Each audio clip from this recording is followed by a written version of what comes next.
What's happening, Destructors? It is me, Total Destruction Studios, also known as Andrew. I'm back after many, many months of being, well, not back. But I think that it's been long overdue.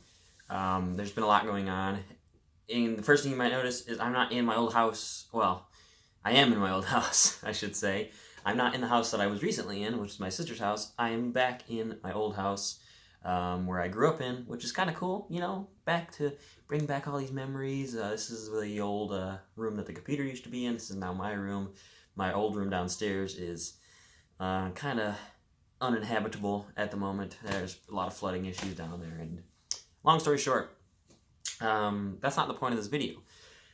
I recently came up with the idea to kind of go and talk to you guys about my two major health conditions that I have, and kind of talk about my experience with them, as well as how it's affected my life, my experiences, and things like that. And I thought it was a good idea. I asked my Facebook friends and things like that, and they said that they would be interested in hearing it. So here I am. I'm going to be talking to you guys about it. It might be a little bit of a long video, but bear with me. I'll try to cut some things out. I don't know how good of a job I'm going to be able to do, because I'm actually recording on my phone. And I know what you're thinking. Andrew, why are you recording on your phone when you have a $400 camera sitting right over in the corner of your room over there? Well, I could very well use that. There's nothing wrong with it. But at the moment, my computer that I do a lot of my editing on is being slower than a snail crawling through molasses. And my editing software basically just will not even fire up, let alone I can't even barely get to the point of using it. I'm in the process of possibly either hard resetting that computer or maybe trying to install Vegas on my laptop. I don't know how that's going to go, because Vegas and laptops usually don't mix. Anyways, I'm going to stop rambling, because if I do, I'm going to be here for another 10 minutes talking about not the point of the video. Before I get started, I just want to say that this video is not to make the spotlight about me, even though that's pretty much what my videos are. About me, yay! No. And it's also not to make light of maybe a condition that you have or somebody that you know has. It's not to make light of other people's conditions or things that they're going through, or to say, oh, I have it worse than you, because I definitely don't. I feel like I actually have it quite good. I've been very lucky with my health, and even the conditions that I do have not presented too much of a challenge. But let's get started with my first condition that I've had my whole life. I have an immune deficiency. Now, there is a more scientific name for it. You ready for this one? I have X-linked Agammaglobulinemia. I know, mouthful. It rolls right off the tongue, doesn't it? I think I'm going to name my firstborn son that. You should have seen it the first time that I tried to say that. Hey doc, what is my condition called again? X-linked Agammaglobulinemia. A grammar goblin's gonna get you? Yeah, close enough. Sorry, I'm trying to be funny and I'm failing miserably. But no, yeah. So X-linked Agammaglobulinemia. Also, basically, short term, I tell people I have an immune deficiency. So, how do I explain this? Well, if we want to go really basic, my immune system, it didn't work. Yeah, my immune system just doesn't work. Now, that's not to say that I'm sick all the time, because there is a way around it. I do get monthly infusions to basically act as my immune system. I get medication infused into my body, and the medication provides the antibodies that my body itself is missing. So if you want to learn more about it, you can search it up. Just search up this, because I'm not going to try to spell it out for you, because I'm not even really entirely sure how to spell it off the top of my head. But yeah, I'm sure you can find it. It's actually quite a fairly rare condition, not super rare, but fairly rare. And I've heard that it's actually 1 in 200,000. So aren't I just a lucky guy to get it? No, but in all seriousness, so this one hasn't really affected my life too much. I was born with it. Really, the only way that you're going to know that you have it is if you are repeatedly sick and the infection does not clear on its own, or you get tested for it. And really, the only way you're going to get tested for it is if you get sick or if you have a family history of it, which in my case, my oldest brother has it. Now, my second oldest brother does not. My oldest brother does. So I'm going to kind of break this down for you. We'll start out with the X-linked part. Basically, that means that it comes through my mom's, well, not my mom's side, but the females, my mom's side females of the family. So I cannot spread it. I cannot, like, my kids are not at risk of having it, and my brother's kids are not at risk of having it, but my sister's kids are, but it's only every other boy, I believe. Luckily, my one sister has had 2 boys, and neither of them have had it, so that's very good news. So yeah, that X-link basically means it comes from my mom. Not that she has it, but you get it. She doesn't have it, she's the one who passes it along. Now, Agammaglobulinemia. Basically, what that means is normally, you have these antibodies, or these type of cells in your blood. They're called gamma globulins.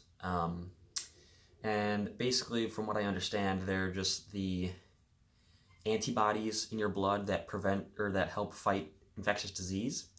And with me, I have very little, if any. So basically, if I don't get my monthly medication, I can get very, very sick. And I have gotten very sick before. I've gotten pneumonia a couple of times. Luckily, it has been resolved, and I'm much more careful about my health now. But yeah, so if I don't get that medication, I could get very sick. Like I said, my immune system doesn't work on its own, so I know it just needs to go out and get a job. It doesn't work. It's living off being a freeloader. So yeah, like I said, that hasn't really affected me too much in my life, besides I've had pneumonia a handful of times. I can count on one hand. So yeah, basically my experiences with that, it hasn't really affected me too much. Besides the fact that I get infusions. I used to get them in my arm or my hand. It used to be intravenous. That's when I was littler and I had more free time, so to speak. But the only thing about getting that was I would have to take the time to, well, at first I had to take the time to go all the way up to Chicago, which is about 45 minutes to an hour away, to get an infusion at a hospital for about 2 hours or so and then come back. And then I had it where a nurse would come to my house and she would do it for me. Basically, I would have a home infusion, which was a little bit more convenient because I didn't have to travel very far. Or, well, I didn't have to travel anywhere because I'm at home. But I didn't have to travel anywhere, but I still had to make the time to, schedule a nurse to come out and this and that. Luckily, I've had very nice nurses throughout my whole life. Still friends with one of them, very, very pretty close friends. She was very nice, and she's one I had for one of the longest periods of time. But then after that, I was actually suggested that I do what's called subcutaneous infusion. Now, subcutaneous, if you don't know, it's a layer below your skin, basically a fatty layer. So there's a couple of places. Then the first place is on your outer thigh. Basically, there's a fatty layer of skin. Mine are not really that fatty, so I can't really do anything with this. There's not a lot there. Now, where I do it, I said doo-doo, is my stomach here. And I noticed you'll probably see, what is that on your stomach? I'll get to that. Don't worry. Calm down. So yeah. At first I was doing it every 2 weeks, and now I'm actually at once a month. If you want me to go more into the reasons behind the scheduling of my infusions and how they work and this and that, I'll do it in another video, but this one's going to be long enough as it is, so I'm going to move on to my second condition, which I've only had for since about 2011. Maybe a little bit before that. I think I might have had it for longer, but it didn't really flare up until 2011, when I was actually hospitalized for it. And that condition is, I actually have what's known as IBD. Now, I know what you're thinking, well, isn't that kind of like IBS? I've heard of IBS. Isn't that like, well, it kind of is. It's very similar. they are indeed very similar. They have similar symptoms, but they are a bit different. So basically, the difference between IBS and IBD. IBS, pretty much anyone can have IBS. IBS is basically when there's a certain food that really, really, really upsets your stomach, and you, like it's worse than a normal stomach ache, and you just have basically a lot of unpleasant trips to the bathroom. So that's what IBS is. Basically, anyone can have it. It's really foods that trigger it. And now what I have, IBD, is Inflammatory Bowel Disease. Also known, or what they're kind of calling it, is Ulcertive Colitis. So basically what that means is my bowel, or my colon, it gets inflamed, but there's nothing that really causes it. I know, lucky, right? So there's not really any food that makes it worse, or nothing that really triggers it. It just gets inflamed because I guess it wants to. I know, my body hates me. It has a mind of its own. But anyways, so yeah, it gets inflamed, and the only method of really getting it to stop is medication. I've been on numerous medications for it my whole life. The most recent one I'm on is actually Humira, which I'm sure a lot of you have probably heard of. It's a fairly popular medication. It's used for all kinds of inflammation, like arthritis and all that kind of stuff. But another known use for it is Crohn's, ulcerative colitis, IBD, that kind of stuff. But basically, this one has affected me a lot more. So it all started pretty much in 2011, that's when I was diagnosed. And the reason was I had just been feeling like shit for so long. I'd been feeling like crap. And at first, everyone thought I was overreacting, like, because I was just dramatic, and I just, they thought I was just, basically crying wolf, so to speak. But I didn't want to eat anything. I was tired all the time. I was, everything was just basically going right through me. I was losing a lot of weight. Here's a kind of a visual for you at how bad it got. As a 13-year-old, I believe that's how old I was. Anyways, about 12, 13, somewhere in that range. At that age, I weighed 65 pounds. Yeah. That's really bad. I was a toothpick, and that's being generous. I was horrible. So that's when I went to the emergency room and decided to finally get help for it. And I was hospitalized, and I was in the hospital for, I want to say like a week, maybe a little less, maybe a little bit more, give or take. That's when I was diagnosed with IBD/ulcerative colitis. So this one has kind of given me the runaround a little bit. It gave me the runaround up until I got to the point where I am now, which is all good to go.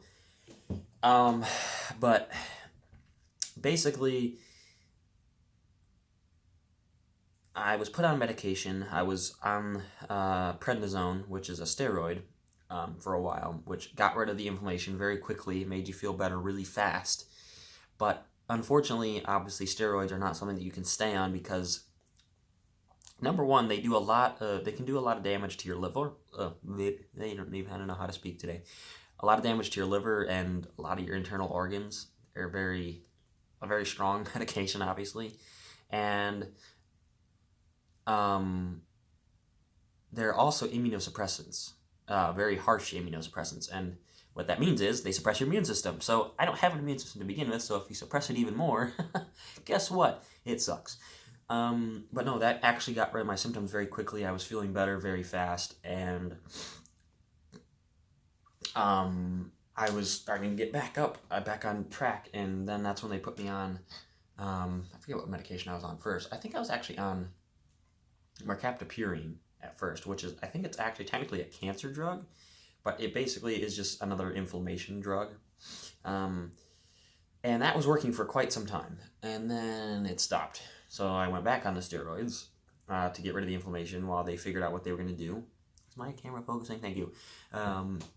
And then I was put on, what was I put on after that? I think I was put on methotrexate, which, again, another inflammation drug. That one was an injection. Mercaptopurine, also known as 6-MP, was a pill.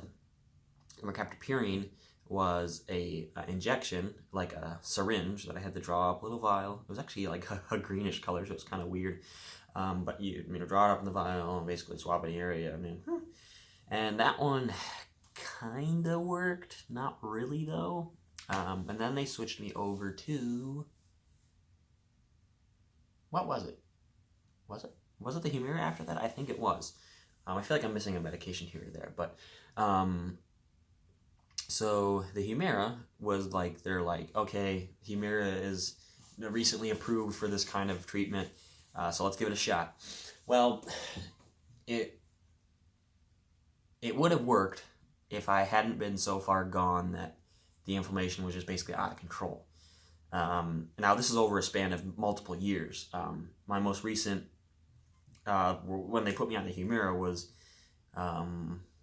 probably, it was probably about a year ago, actually. So that was the mercaptopurine worked for many years. I was on the methotrexate for probably about a year or so. And then I was on the Humira. And I was taking the Humira for a while, and not to mention, the original formula of Humira was very, very painful. They discovered why that was painful. Basically, there was a preservative in it that caused it to burn upon injection. And when I say burn, I mean it burned like a lot, like a wasp sting, and it was horrible. And I dreaded doing the injections. And I was like, am I really going to have to do this my whole life? This sucks. And it's funny as it sounds, coming from a guy with tattoos, I mean, it really hurt like a lot. It was a different kind of pain.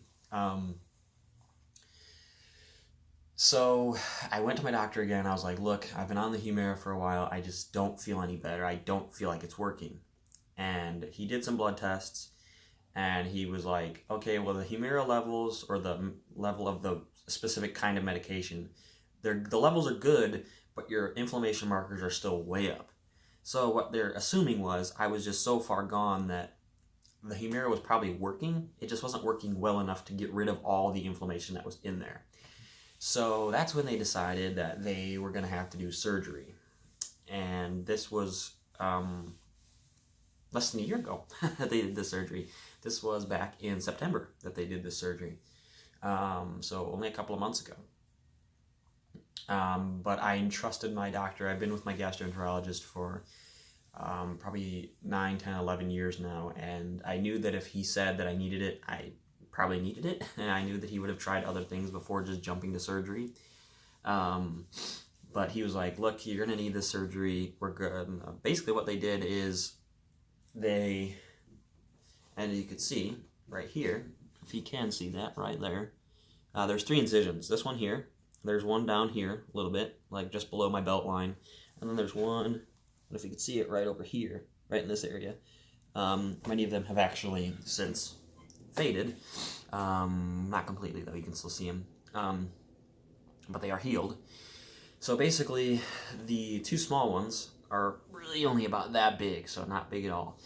And then the bigger one is still only about that big, so not to really write home about, but it was laparoscopic surgery. Excuse me. Whew. So basically, I'm going to get a bit graphic here, so if you're kind of not really a fan, I would either skip this part of the video or click away. So basically what they did was in the larger incision, they went in with tools and they cut out the sick part of my intestine, or my colon, which is actually about a foot of total, so about that much. So kind of a lot when you think about it, but not really when you think that when you realize that your colon or your intestine total is like many feet long. But yeah, it was about a foot total. And then what they did after that was they took the 2 healthy ends, they brought them out through my abdomen. Yeah, I know, awesome, right? And then they stitched them back together, and then they used titanium staples, which will be in me forever, and then they plopped everything back inside and stitched me back up. Yay! But no, long story short, I'm basically very glad that I had the surgery. It was a life-changing experience. Even directly after, like just from the couple of hours that I was under, from being put under to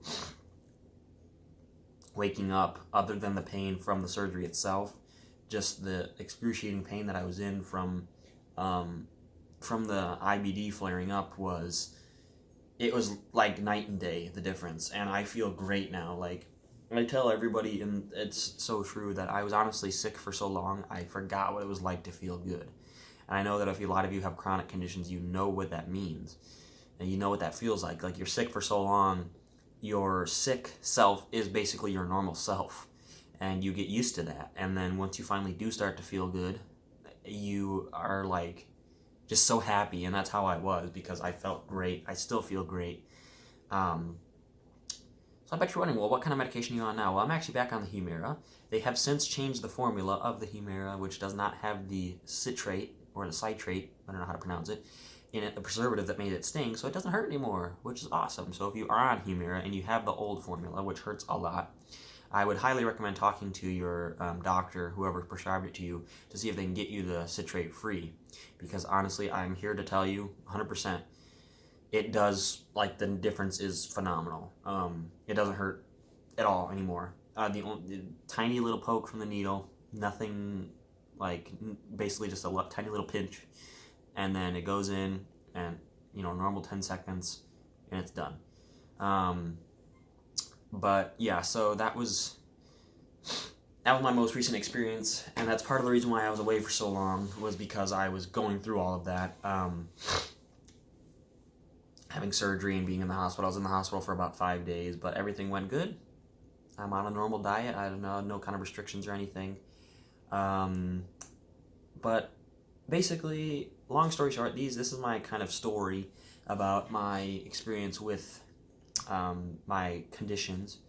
I know it probably wasn't too interesting, and not a whole lot to go into, but if you do want me to go into more specifics with either my immune deficiency or my IBD/ulcerative colitis, just let me know. Let me know in the comments if you want to know more about either of those. I can't go into a lot of detail because I'm at 22 minutes already, and if I went into detail, I'd be here for hours. But if you want to know more about either, just feel free to let me know. I'm more than happy to make another video. I just wanted to get you guys up to speed and kind of share my experience, because now that I'm feeling 100% again, I want to share my experience and maybe kind of give you guys a glimmer of hope for those of you who might have either an immune deficiency or IBD, ulcerative colitis, that kind of thing. There is hope. There are many different options, and your healthcare provider hopefully is in the best intentions for you, like mine was, and will do whatever it takes to make you feel better again. And I am here for you if you ever need to talk about anything, whether it be how to cope, how to make yourself feel better when you're trying to get through a rough patch, or things that just anything. Just let me know. Message me. Find me on Facebook, that kind of thing. I'm always here to talk. Even if it's something completely different, if you don't have the same condition, talk to me. I'm here to listen, and I always will be. So thank you guys for watching. Don't forget to rate, comment, subscribe, and share this video. If it was helpful for you, be sure to give it a thumbs up. I'm back once again. Let's hope that it stays that way. And always remember to stay in the path of destruction. Thank you guys for watching so much again, and being supportive through my adventures through my 2 chronic conditions. Yay!